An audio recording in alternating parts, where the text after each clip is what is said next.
السلام عليكم ورحمة الله وبركاته. اليوم راح نعمل وصفة الكاستر كريم، والمقادير حتكون مع شام. شو بدنا للكاستر كريم يا شام؟ لتر حليب و4 بيضات وكاس ونص سكر معلقة فانيليا.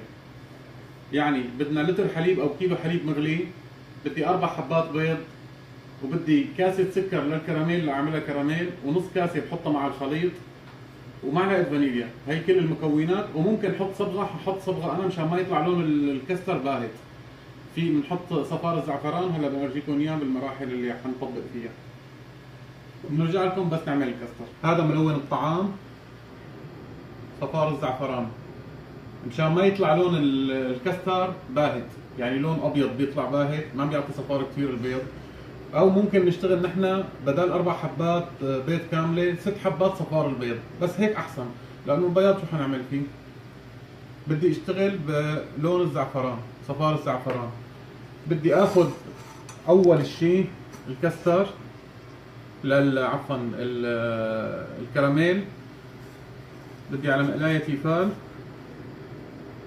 وباخذهم على الغاز لحتى يكرملوا. وهون عندي اللي بدي اخبز فيها، بده يكون في وعاء اكبر منها، لانه هذا بده ينخبز على مي.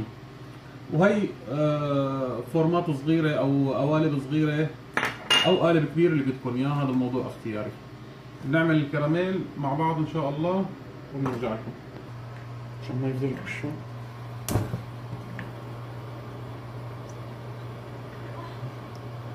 هي الكراميل هيك على الغاز، بحط السكر وبتركه لحتى ما بدي احرك فيه مشان ما يخرز، لحتى يذوب من على الاطراف وبلش يذوب كله. بعدين بنقلبه وبنسكبه بالقالب اللي بدي اخبزه بالفرن.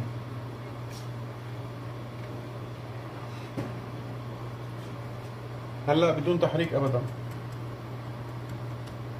اول شيء بيكون الغاز قوي، بس يبلش يذوب عندي الاحراف بخفف الغاز.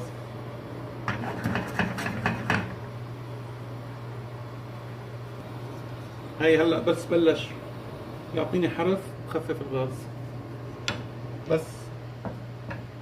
شايفين؟ ما بدي احرك، بس باخذ الحرف هيك اللي على الاطراف واستناه لحتى يسيح تمام، ودغري بسكبه هون او بالاواني اللي بدي اشتغل فيها، القالب اللي بدي اخبزه. بده يكون شغلي سريع فيه، لانه السكر هلا الدنيا شتاء، وهذا سكر بدون مي بنوب كراميل، يعني دغري بنلاقيه جمد. ونخلص التسييح تبعه ونرجع لكم ان شاء الله. هي هيك عندي الكراميل جاهز صار، بسكبه مباشرة.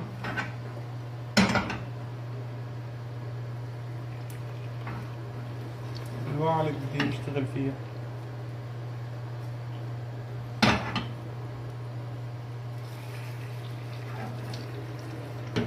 شايفين هيك؟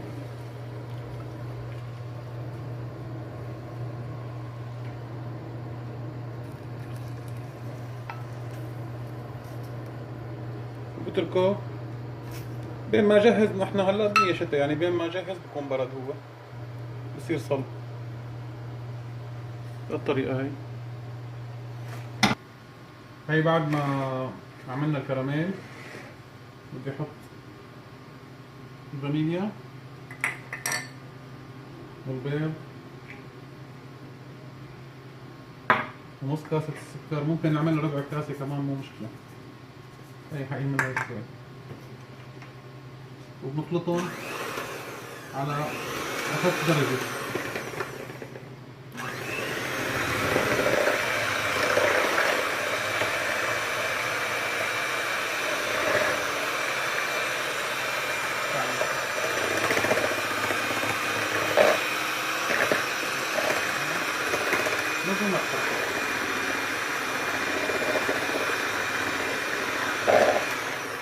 هي بعد ما خفقوا، هلا هي وشام عم تحرك. شو بدي اعمل انا؟ بدي انزل الحليب شوي شوي، لانه حليب سخن. بدي انزل اول كميه شوي شوي، بعدين لما يتناسق حراره الحليب مع البيض عادي اني انزل باقي الكميه.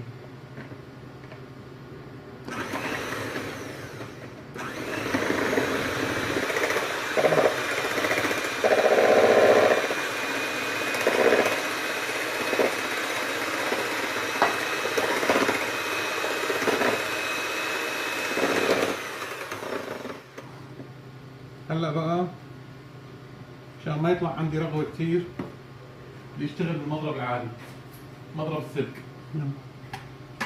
هاي غيرنا على مضرب السلك،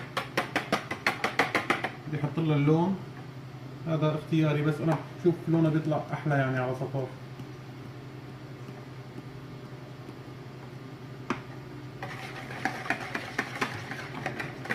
بنزل باقي الكمية من الحليب.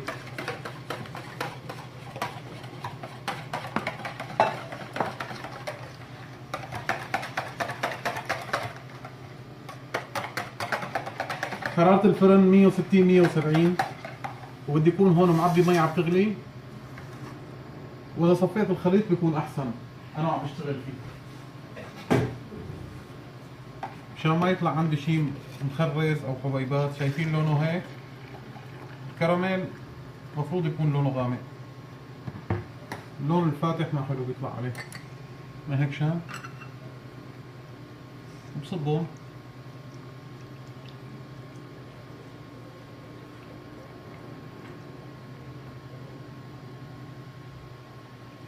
بياخذ له شي ساعة ونص تقريبا بالفرن على حرارة 160.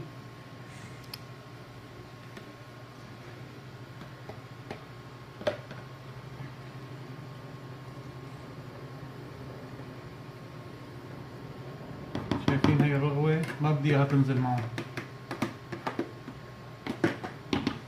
وهي لما صفينا يطلع عندي شوية تكتل من البيض. ممكن اعملها بقوالب هيك صغيرة، هي بتتقدم بدون قلب.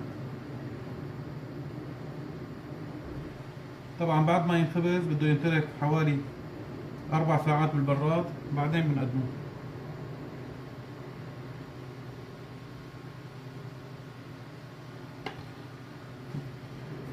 بجيب المي عم تغلي وصب حواليها مي عم تغلي وحطها بالفرن. هلا بدي اخذها على الفرن بدون مي، وبالفرن بحط لها المي لانه حتكون صعبه علي، مي بمي ووزن وحراره حتكون صعبه، بنحط لها المي تبعها. هي هلا هيك هي بالفرن، بدي اعبيها مي لحتى يغمر 3/4 الواعي اللي عندي او القالب اللي عندي محطوط جوا، وكل 40 دقيقة بدي شيك عليها إذا نقص المي بزيدها. ونخلصها من الفرن ونرجع لكم إن شاء الله. هاي إخواني أخذت عندي أنا ساعة و10 دقائق تقريبا، ما أخذت ساعة ونص عندي على حسب ضغط الفرن. شايفين بتضل فيها لزوجة بس حسوها تماسكت مع بعضها هيك بتكون خالصة. تاخذ لها شوية وش. نحن ما بنعلي حرارة الفرن مشان ما تنشف كثير من فوق. طلعها من الفرن ونرجع لكم إن شاء الله. هي طلعناها من الفرن، بدي صفي المي عنا او قيمه من المي، والكميه اللي عندي هون هي العاديه، حاخبزكم اياها بالفرن الغاز لتشوفوا طريقه فرن الغاز. وعملنا كمان انا زاد عندي كراميل، فعملت فيه توفي كراميل. ان شاء الله بنزل لكم فيديو عن التوفي كراميل كيف طريقته لتزيين الكيك. هذا التوفي كراميل اللي معروف فيك تخزنيه لشهر ل2 ل3 ل6 قد ما كان ما بيأثر عليه، وطريقته جدا سهله وبسيطه. هذا التوفي كراميل، هذا بعيد عن الموضوع، بس زاد عندي انا سكر كمية شوي كثيرة عندي، فعملت فيها هذا التوفي كراميل لتزيين الكيك. ان شاء الله شي يوم نعمل لكم فيديو تبعه.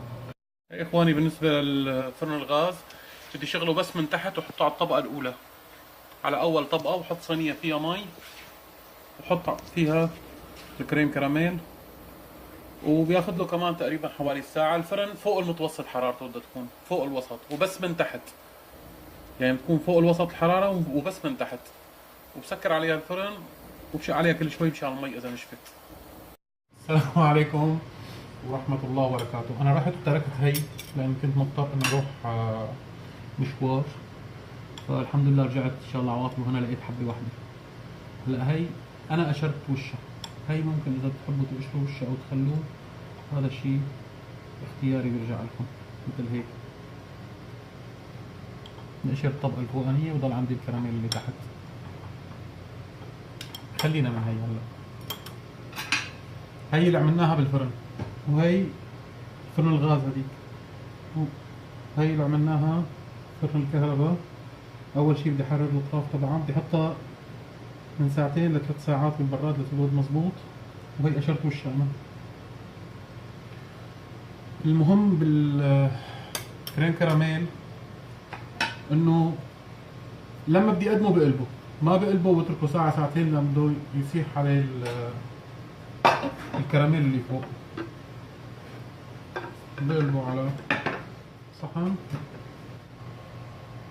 بقلبه على صحن، بقدمه دغري ان شاء الله بالهنا والعافية. ليش نحن قلنا انه شايفين شلون عم ينزل هلا اجباري، عشان هيك وقت التقديم بقلبه ما بتركه فترة. يعني شايفين اللون اللي حطيناه احلى مع اللون. بندوقه هلا، ونسبة السكر اللي هون فيكم حتى بلا سكر تعملوا، بخلوا على حلاوة الصوص اللي فيه هو نفسه الكراميل. شايفين الكثافة تبعه، ولما صفيه ما بيطلع عندي فراغات من جوا. ما بدي انزل رغوة الحليب معه. هاي القمة صغيرة على اساس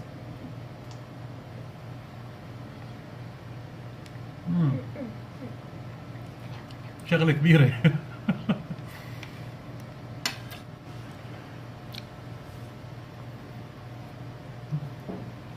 عن جد بنصحكم تجربوها، أكلة سهلة وسريعة وإن شاء الله تعجبكم.